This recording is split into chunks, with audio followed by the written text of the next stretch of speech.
Kumusta mga kabisyo? Ngayong araw pag-uusapan natin ang shortcut sa pag-adjust ng multiple column width at ng row height sa ating Excel file.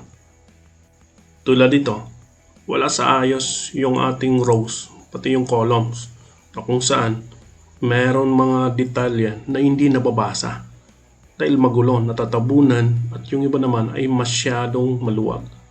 Na sana dapat ay ganito ang format, yung kitang-kita at basang-basa at uniform ang size, ang height or width nila. Ganito ka pa rin ba mag-ayos ng column width at row height? Yung mano-mano nating ina-adjust. Paano kung napakaraming details o napakaraming columns na ayos natin? Baka abutan tayo ng siyam-siyam ng ilang oras o ng ilang minuto.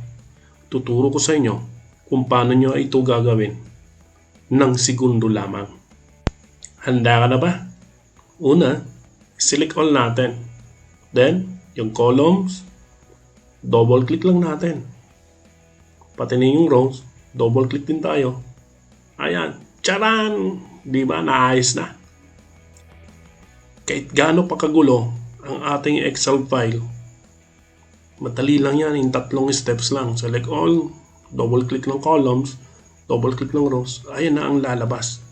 Kahit pa yan gaano karami, madali lang yan, 10 seconds lang. O ayan, maraming salamat sa panonood. Huwag pong kalimutan mag-like at paki-share na rin sa ating mga kaibigan. Paki-follow na rin po ng aking Facebook page na Kumusta. At huwag pong kalimutan mag-subscribe. Maraming salamat.